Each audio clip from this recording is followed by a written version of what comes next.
देखने का निकल ऐसा लगा था कि डेप्यूटी चीफ मिनिस्टर हमारी सुनीता पवार जिसके आगे डिपार्टमेंट है वो इसका उत्तर देंगे, मगर कुछ काम से वो नहीं आ पाएंगे। अध्यक्ष महोदय, जैसा कि मेरे पे अबू हाशिम जी और अमित देशमुख जी ने बताया, अध्यक्ष महोदय इस स्टेट के अंदर, महाराष्ट्र के अंदर माइनॉरिटी डिपार्टमेंट क्यों स्थापन हुआ?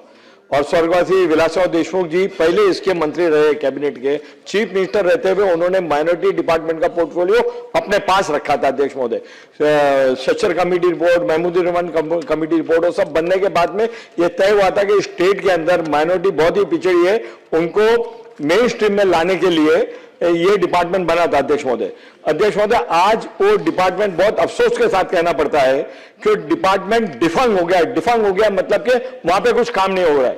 जिवाड़ साहब, बहुत अफसोस के साथ मैं कहता हूं कि डिपार्टमेंट बंद जैसा हो गया है, ना आपको पैसा है। बड़ी ये रिपोर्ट जो है ना, इस देश के लिए और स्टेट के लिए बहुत शर्म की बात है कि आप डिपार्टमेंट से पैसा मांगते हो और फाइनेंस मिनिस्ट्री पैसा देती नहीं है। अगर आपकी जगह मैं मिनिस्टर रहता तो इस्तीफा दे देता।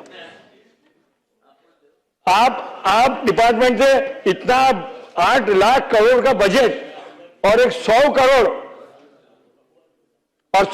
रुपए का जो शिष्यवृत्ति है, जो स्कॉलरशिप है, आप दे नहीं पाते हो। मेरे स्पेसिफिक सवाल है, पहला कि मुंबई हाई कोर्ट ने एजुकेशन के अंदर 10% रिजर्वेशन देने की बात की थी। शासन उसको गंभीरता से मुंबई हाई कोर्ट के फैसले को लेकर के, उनके सजेशन को लेकर शासन जो अकलियत के लोग हैं उनको एजुकेशन में 10% रिजर्वेशन देने के लिए क्या विचार कर रहा है, वो मेरा पहला प्रश्न है। दूसरा प्रश्न है कि जितनी शिष्यवृत्ति, जितनी स्कॉलरशिप पोस्ट मैट्रिक और प्री मैट्रिक जो बाकी है, कितने दिन के अंदर वो स्कॉलरशिप का बैकलॉग सरकार क्लियर करेगी? दूसरा प्रश्न। और तीसरा प्रश्न, जो मौलाना आजाद फाइनेंस कॉर्पोरेशन, आशीष शेलार जी, जो मौलाना आजाद फाइनेंस कॉर्पोरेशन जो आपने बंद करके रखा है, जिसको सिर्फ और सिर्फ ताला मारने के लिए बाकी है। मुशर्रफ साहब, आप लोग कैबिनेट में बैठते हैं, मगर मौलाना आजाद माइंडी फाइनेंशियल कॉर्पोरेशन बिल्कुल बंद जैसा हो गया। एक पैसे, ओ राणे साहब बोला। अध्यक्ष महोदय, आप भी ये जानते हैं कि मौलाना आजाद फाइनेंस कॉर्पोरेशन से वहां पर बच्चों को फॉरेन जाने के लिए लोन, एजुकेशन का लोन और छोटा छोटा रोजगार करने के लिए शंभू राजे देसाई साहब, छोटा लोन 50,000 रुपया और लाख रुपए का लोन मिलता था, वो भी बंद हो गया। तो मौलाना आजाद फाइनेंस कॉर्पोरेशन को, जिरवाल साहब, आप अगर उत्तर नहीं दे सकते हो तो उत्तर को पेंडिंग रखिए, मैडम आने के बाद में उसका उत्तर दीजिए। आपका उत्तर समाधान कारक नहीं है, आपका उत्तर सेटिस्फैक्टरी नहीं है। तो मौलाना आजाद फाइनेंस कॉर्पोरेशन को आप कब उसको पैसा देके चालू करेंगे? सन्मान्य अध्यक्ष महोदय, या ठिकाणी सांगितलं गेलं ते मुंबई हायकोर्टच्या आदेशाप्रमाणे 10% शिक्षणात रिझर्वेशन जे दिलं पाहिजे त्या पद्धतीनं त्याचा निश्चित हायकोर्टाचं त्या ठिकाणी अवमान केलं जाणार नाही। 10% प्रमाणे रिझर्वेशन देण्याचा विचार त्या ठिकाणी केला जाईल। मौलाना आजाद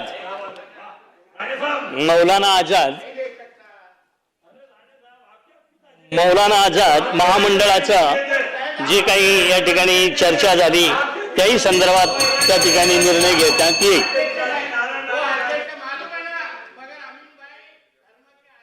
आरक्षण दे नहीं सकते।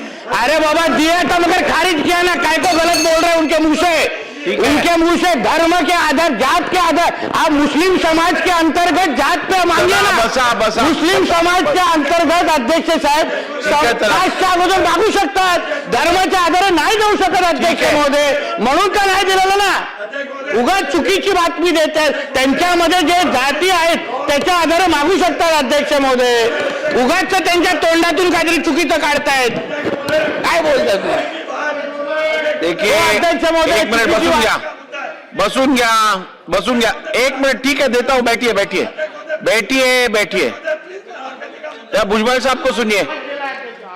अध्यक्ष महोदय, अच्छा सुनिए तो सही।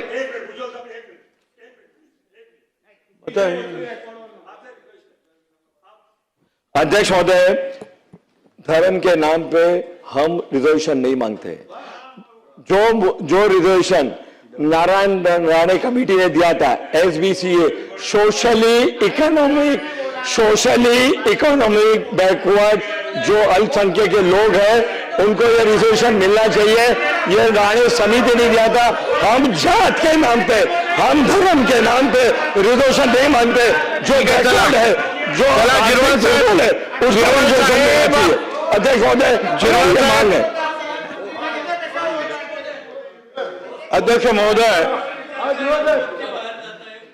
अध्यक्ष महोदय, हा प्रश्न जो आहे हा हायकोर्टात सुद्धा गेला होता आणि हायकोर्टाने सांगितलं की शिक्षणामध्ये जे आहे ह्या अल्पसंख्याक विभागांना जे लोक जे आहेत त्यांना 5% आरक्षण हायकोर्टाने मंजूर केलेलं आहे। सांगतो ते सांगतो ना। अध्यक्ष महोदय, शासन हायकोर्टाच्या ही ज्या काही ऑर्डर्स आहेत, आदेश आहेत, त्यांचा निश्चितपणे मान राखणार आहे।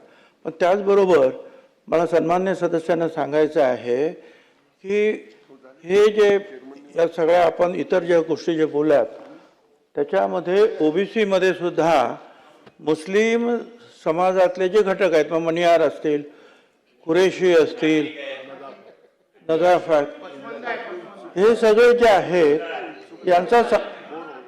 यांचा समावेश आहे आणि ओबीसीना जे फायदे मिळत आहेत तेच फायदे, उदाहरणार्थ मनियार म्हणजे कासाहार असेल, कुरेशी म्हणजे खाटा, तर ते जे आहेत ही सगळी मंडळी जी आहेत त्याच्यामध्ये आहेत आणि जे ओबीसी समाजाला जे काही फायदे मिळतात ते सगळे फायदे जे आहेत त्यांना सुद्धा मिळतात।